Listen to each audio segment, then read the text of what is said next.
बोले श्री देवनारायण भगवान की जय। देखो, दियाजोद का बेटा उत्तम सिंह नाम का लड़का था। वो ब्याह करने के लिए गया हुआ था। पीछे से युद्ध हो गया देव जी और दिया जी के, तो दिया जी हार गया और अब उत्तम सिंह के देवनारायण के युद्ध होने की बातें हो रही है। तो सांवर में दिया का कंवर उत्तम सिंह की बारात आ गई थी। किसी आदमी उसका कंवर उत्तम सिंह से कह दिया कि जोध का समाचार दिया, जोध का समाचार कि देव ने आपके पिताजी के मुंह के चारों दांत, आगे का चारों दांत तोड़ दिया है और बवड़ी घोड़ी उनसे छीन कोस ले गया है और गोठा ले गया है। अभी तो थोड़ा वक्त ही हुआ है। उत्तम सिंह ने बंदा घोड़ा ही फेर दिया और सेना ले ली और बराती भी उनके साथ हो गए। उत्तम सिंह का घोड़ा तेजस्वी था। जा पहुँचे विश्राम के डूंगर में, जहाँ पर देवनारायण व छोचू भाट बैठे हुए मिल गए। उत्तम सिंह ने देखा नंग नीला का अश्वार। उत्तम ने देवनारायण को फटकारा और कहा कि मैं सांवर में नहीं था और तुम पीछे से जाकर बौड़ी घोड़ी को छुड़ा लाया और मेरे पिताजी का दांत भी तोड़ आया। अगर मैं सांवर में होता तो तू क्या घोड़ी को ले जाता और कब? अब देखूंगा मैं तेरे में जोश। आज तो मेरे वंश में आ गया है, जहाँ से भागकर कहाँ नहीं जा पाएंगे। तब नारायण बोले, भला आया दियाजोद का बेटा उत्तम सिंह, तू ले आया शादी करके भीननी, जिसको रणवास में छोड़कर आया। अभी तो तेरे हाथों के डोरड़ो धागे खोले ही नहीं और न ही उतरा अंग का तेल। तुम मारा जाएगा और इन बरातियों को भी मरा के जाएगा। मेरे हाथ से तेरी बीननी की आत्मा क्या कहेगी और मुझे श्राप देगी। तभी तुम उत्तम सिंह बोला, तलवार से खुलेगा गुजर का छोकरा मेरा कांकड़ डोरड़ा, बालों की टक्कर से उतरेगा मेरा अंग का तेल।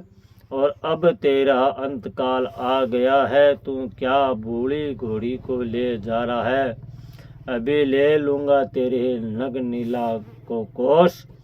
तभी देवनारायण ने काला गोरा भेरू को याद किया कि आओ जाओ विश्राम के डूंगरों में। इतने में तो काला गोरा भेरू आ गए। काला गोरा भेरू ने भाला और तलवार से मार लिया उत्तम सिंह और उनकी सेना के घुड़सवार भी मारे गए।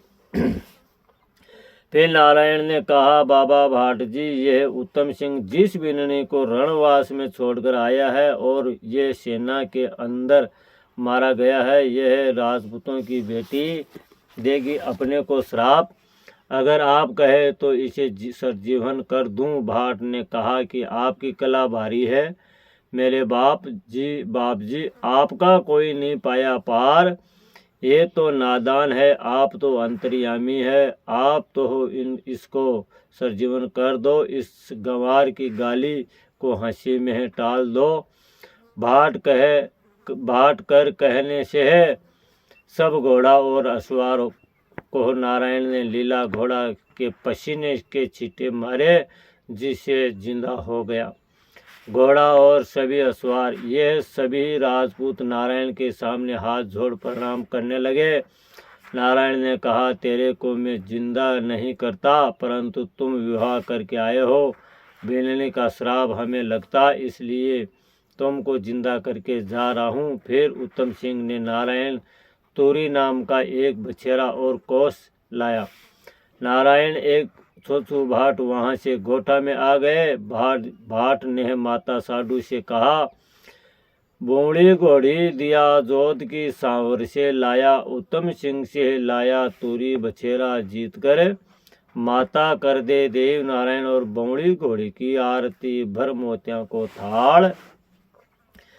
माता साडू को बूढ़ी घोड़ी देखते ही याद आ गए सवाई भोज सवाई भोज असवार। माता के आंखों में आंसू बहने लगे और बंवड़ी को गले लगा लिया और रोने लगी।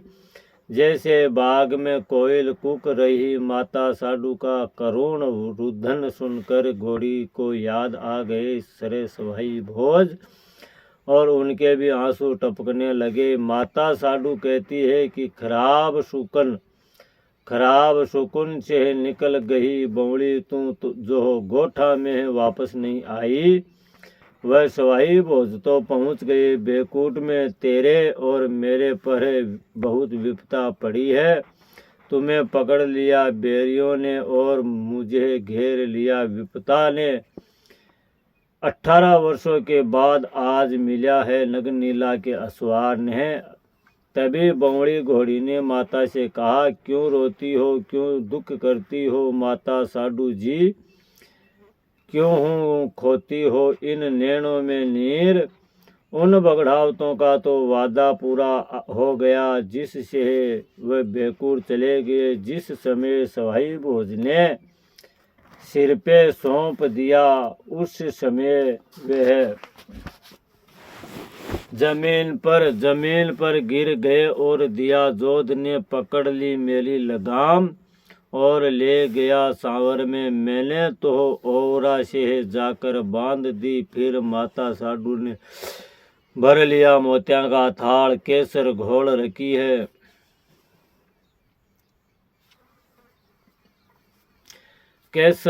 रखी है थाल में और आरती कर रही है। माता साडू मेहंदी का छापा लगा रही है। पैर पूजे, तिलक किया, आरती की, भरकर मोतिया का थाल से बंवड़ी घोड़ी की लगाम पकड़ ली। नगनीला को असवार ने आरती में देव ने डाली 50 मोरे। छोछू भाट को पूरा सरपाव और पहनाया। घोड़ी को गुड़साल में बांध दी, डाल दी नागर बेल, पिला दिया दुकड़िया दूध का और दे दी घी व मकरोई दाल। बंवड़ी घोड़ी तो शक्ति का अवतार थी, उसको तो सारा ही पता था। एक आगे की एपिसोड कथा अगला एपिसोड में आवली। बोले श्री देवनारायण भगवान की जय।